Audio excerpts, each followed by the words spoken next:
अध्याय 7 sexy tribal मिल्फ्स। मेरे map पर लाल बिंदु दिल की धड़कन की तरह धड़क रहे थे, जैसे मुझे चिढ़ा रहे हों लोग, या कम से कम कुछ ऐसा जो लोगों जैसा दिखता हो। इंसान, एल्व्स, कैटेगरीज। इस ख्याल ने मेरे अंदर एक तेज बिजली जैसी उत्तेजना भर दी। ये दुनिया सिर्फ एक जेल नहीं थी, यह एक खेल का मैदान थी, और इसके नियम सिर्फ मुझे पता थे।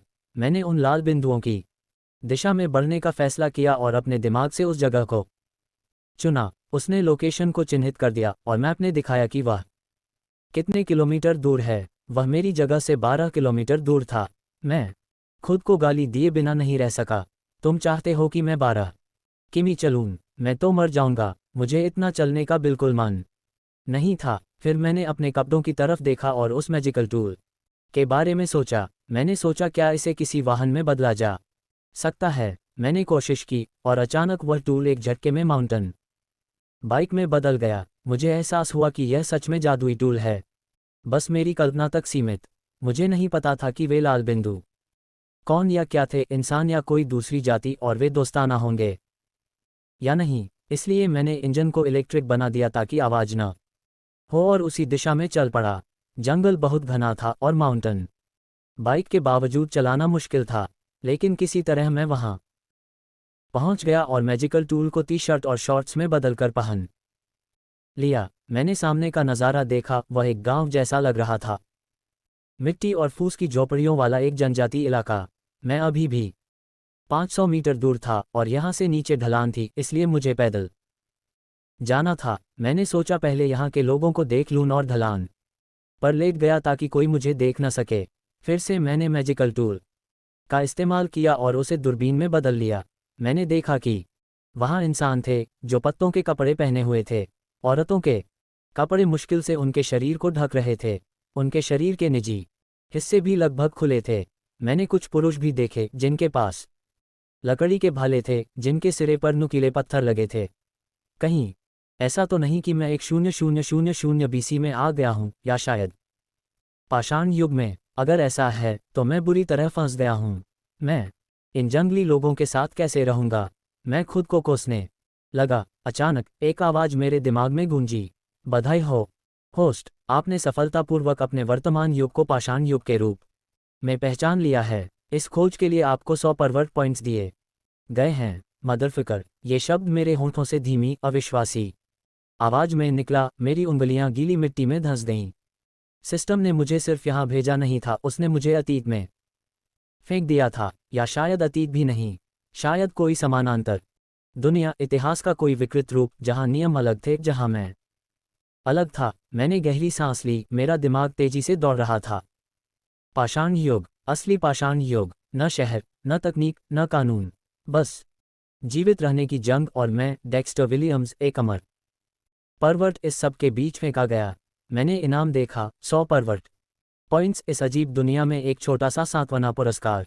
मैं सिस्टम को कोस रहा था, लेकिन ये भी सच था कि उसी ने मेरी जान बचाई थी। अब मैं पाषाण युग में एक अमर प्राणी था। ये ख्याल मेरे अंदर उत्साह और डर दोनों भर रहा था। मैं इन आदिम लोगों के लिए एक भगवान बन सकता था, इस अनछुई दुनिया पर राज कर सकता था। मेरे पास 100 परवर्ट पॉइंट्स थे, तो मैंने तुरंत कुछ खरीदने का फैसला किया। मैंने सिर्फ 2 पॉइंट्स में एक पानी की बोतल खरीदी। वह मेरे हाथ में प्रकट हो गई, ठंडी, उस पर पानी की बूंदें जमी हुई थीं। मैंने गहराई से पानी पिया। एक साधारण सुख, लेकिन इस दुनिया में यह विलासिता थी। खाली बोतल को देखते हुए मुझे एक विचार आया। मैंने सिस्टम स्टोरेज की तरफ देखा, एक आभासी जगह जो भौतिकी के नियमों को चुनौती देती थी। मैंने सोचा, क्या मैं चीजें वापस उसमें रख सकता हूँ? एक ख्याल के साथ मैंने खाली बोतल को स्टोरेज में भेज दिया और वह गायब हो गई। मैं हल्का सा हंसा। अनलिमिटेड स्टोरेज के साथ बहुत कुछ संभव था, लेकिन अपनी स्थिति पर मुझे हंसी भी आई। मैं एक पानी की बोतल पर खुश हो रहा था, अपने पुराने जीवन की सारी सुविधाओं के बारे में सोचकर। गाड़ियाँ, समाज में ताकत, सब गायब हो चुका था। लेकिन सुपरमार्केट स्टोर को देखकर मुझे पता था कि मैं फिर से सब कुछ पा सकता हूँ, शायद उससे भी ज़्यादा। लेकिन उसके लिए मुझे और परवर्ट पॉइंट्स चाहिए थे, और उसके लिए मुझे औरतों की ज़रूरत थी। मैंने जनजाति की औरतों पर ध्यान देना शुरू किया। दूरबीन से देखते हुए मेरे अंदर एक अजीब इच्छा जाग उठी। गांव की औरतें देखने लायक थीं, उनके शरीर उनकी रोज की मेहनत का प्रमाण थे। पहली औरत जो मैंने देखी वह अपनी झोपड़ी के सामने बैठी थी। उसके चेहरे पर सुंदरता और ताकत का मिश्रण था।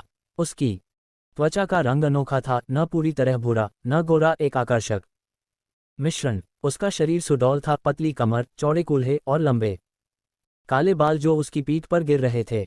उसके चेहरे की बनावट तेज थी, ऊंची गाल की हड्डियां और भरे हुए होंठ। बाकी औरतें भी अलग नहीं थीं, उनके शरीर पतले लेकिन आकर्षक थे। उनकी त्वचा के रंग क्रीमी सफ़ेद से लेकर कैरामिल ब्राउन तक थे। उनके लंबे बाल उनकी कमर तक आते थे, इस आदिम दुनिया के बीच एक अलग ही आकर्षण। उनकी जांघें मजबूत और मांसल थीं, रोज की मेहनत का सबूत। उनकी जांघों पर जटिल टैटू बने थे, काले और लाल रंग के पैटर्न जो चलते समय जैसे जीवित लगते थे। ये टैटू उनकी जिंदगी और अनुभवों की कहानी बता किया। दूरबीन से देखते हुए मेरे अंदर एक अजीब इच्छा जाग उठी। गांव की औरतें देखने लायक थीं, उनके शरीर उनकी रोज की मेहनत का प्रमाण थे। पहली औरत जो मैंने देखी वह अपनी झोपड़ी के सामने बैठी थी। उसके चेहरे पर सुंदरता और ताकत का मिश्रण था।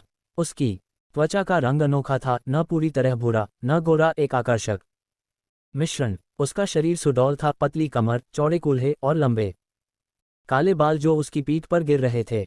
उसके चेहरे की बनावट तेज थी, ऊंची गाल की हड्डियां और भरे हुए होंठ। बाकी औरतें भी अलग नहीं थीं, उनके शरीर पतले लेकिन आकर्षक थे। उनकी त्वचा के रंग क्रीमी सफ़ेद से लेकर कैरामिल ब्राउन तक थे।